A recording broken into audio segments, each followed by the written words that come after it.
Thank you very much, Madam Chairman.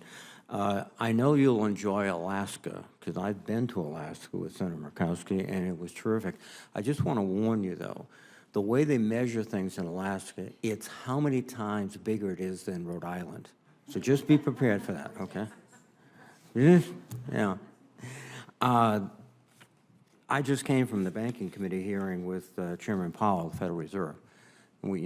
We are facing an issue of inflation, which is significant, with multiple causes.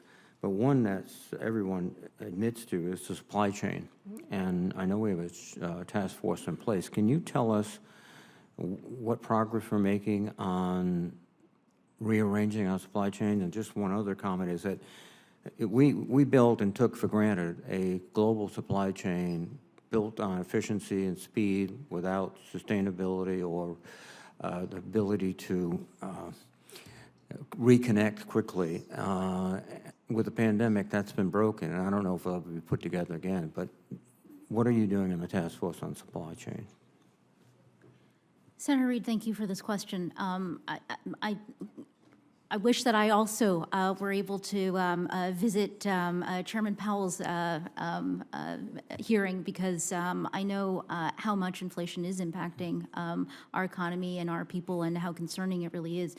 And I agree with you. I think that with respect to supply chains, the bottlenecks, the disruptions that we've had these last couple of years, that they have been a significant disruptor in our economies and significantly eroded our confidence, and I mean collectively our American and worldwide confidence in the global economic system, which is why working towards a version of globalization that is built for beyond efficiency, resilience, and sustainability is our guiding principle in terms of our engagements with all of our partners and our initiatives that are ongoing right now.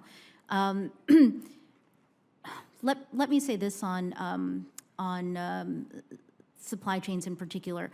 I had a really eye-opening conversation with a CEO and chairman earlier at the early parts of this year, who is in the banking industry.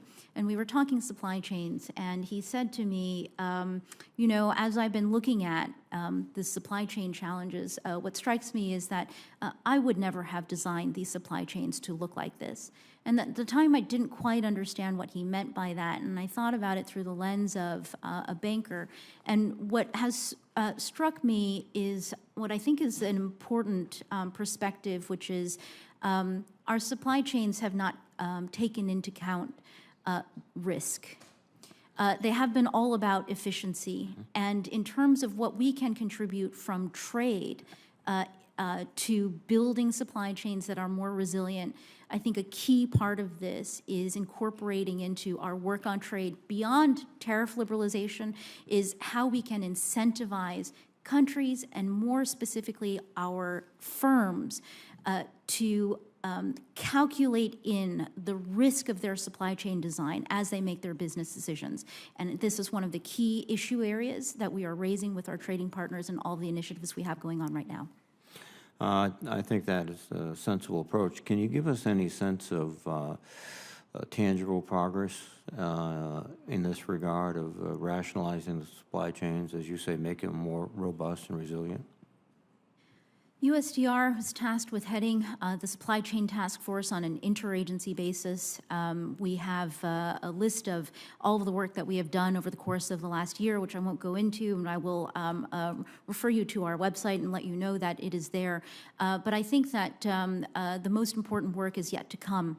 And has really got to be on an international basis. How do we connect our economies together, and how do we, in a very, very clear-eyed way, identify the things that we have to do to correct for a set of supply chains and a version of globalization that's built only for efficiency right now. And so just let you know that whether it's in the Indo-Pacific, whether it's our initiative with Taiwan, the initiative that on the future of Atlantic trade that we have going on with the United Kingdom, the EU Trade and Technology Council, and all of these different arrangements, we are laser focused on this issue of our supply chain resilience. Thank you very much. Thank you, Madam Chairman.